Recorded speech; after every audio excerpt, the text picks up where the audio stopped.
Hi hello welcome back to our YouTube channel. ಇವತ್ತಿನ recipe ಬಂದು ಮೀನು ಸಾಂಬಾರು.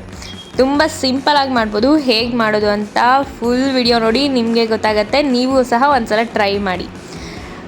ಮೀನನ್ನ ತುಂಬ ಚೆನ್ನಾಗಿ ತೊಳೆದು ಅದಕ್ಕೆ ರುಚಿಗೆ ತಕ್ಕಷ್ಟು ಉಪ್ಪು, ಖಾರ, ಸ್ವಲ್ಪ ಅರಿಶಿಣದ ಪುಡಿನ ಹಾಕಿ ಚೆನ್ನಾಗಿ ಮ್ಯಾರಿನೇಟ್ ಮಾಡೋದಕ್ಕೆ ಫ್ರಿಜ್ಜಲ್ಲಿ ಇಡಿ. ಅದೊಂದು ಕಡೆ ಮ್ಯಾರಿನೇಟ್ ಆಗ್ತಾ ಇರುತ್ತೆ. ನಂತರ ರುಬ್ಬೋದಕ್ಕೆ ಅಂತ ತುಂಬ ಸಿಂಪಲ್ ಇಂಗ್ರೀಡಿಯೆಂಟ್ಸೇ: ಈರುಳ್ಳಿ, ಬೆಳ್ಳುಳ್ಳಿ, ಶುಂಠಿ, ಟೊಮೊಟೊ, ತೆಂಗಿನಕಾಯಿ, ಹಾಗೆ ಚಕ್ಕೆ, ಲವಂಗ ಇಷ್ಟನ್ನು ಹಾಕಿ ಪೇಸ್ಟ್ ಮಾಡ್ಕೊಳ್ಳಿ.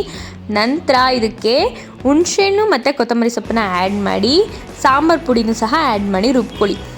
ಹುಣಸೆಹಣ್ಣ ಮಿಸ್ ಮಾಡಬೇಡಿ, ಬಿಕಾಸ್ ಮೀನು ತುಂಬ ಹುಳಿ ಕೇಳುತ್ತೆ. ಅದಕ್ಕೆ ಹುಣಸೆಹಣ್ಣ ಸ್ವಲ್ಪ ಜಾಸ್ತಿನೇ ಹಾಕ್ಬಿಟ್ಟು ರುಬ್ಕೊಳ್ಳಿ.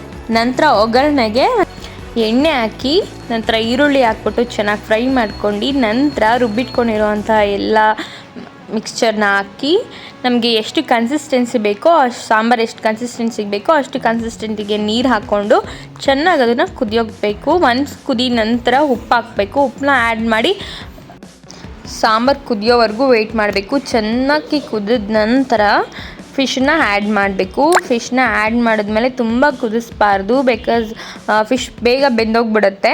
ಸೊ ನೀವು ಸ್ವಲ್ಪ ಫಿಶ್ನೆಲ್ಲ ಆ್ಯಡ್ ಮಾಡಿ ಒಂದು 1 ಮಿನಿಟ್ 2 ಮಿನಿಟ್ಸ್ ಫ್ಲೇಮಲ್ಲಿದ್ದರೆ ಸಾಕು. ನಂತರ ನೀವು ಫ್ಲೇಮ್ನ ಆಫ್ ಮಾಡಿದ್ರೆ ಫಿಶ್ ಎಲ್ಲ ಬೆಂದಿರುತ್ತೆ. ಆ ಒಂದು ಹೀಟಿಗೆ, ಸಾಂಬಾರಲ್ಲಿರೋ ಹೀಟಿಗೆ ತುಂಬ ಈಸಿ. ನೀವು ಮಾಡ್ಕೊಳ್ಳಿ, ತಿನ್ನಿ, ನನಗೆ ಕಮೆಂಟ್ ಮಾಡಿ ಹೇಗಿತ್ತು ಅಂತ. 1 ಮಿನಿಟ್ 2 ಮಿನಿಟ್ ಆದಮೇಲೆ ಫ್ಲೇಮ್ನ ಆಫ್ ಮಾಡಿದ್ಮೇಲೆ ಸಾಂಬಾರು ರೆಡಿಯಾಗಿರುತ್ತೆ. ಈ ರೆಸಿಪಿ ನಿಮಗೆ ಇಷ್ಟ ಆಗಿದ್ದರೆ ನೀವು ಒಂದ್ಸಲ ಟ್ರೈ ಮಾಡಿ. ನಮ್ಮ ಯೂಟ್ಯೂಬ್ ಚಾನಲ್ನ ಸಬ್ಸ್ಕ್ರೈಬ್ ಮಾಡಿ, ನಮಗೆ ಸಪೋರ್ಟ್ ಮಾಡಿ. Thank you for watching.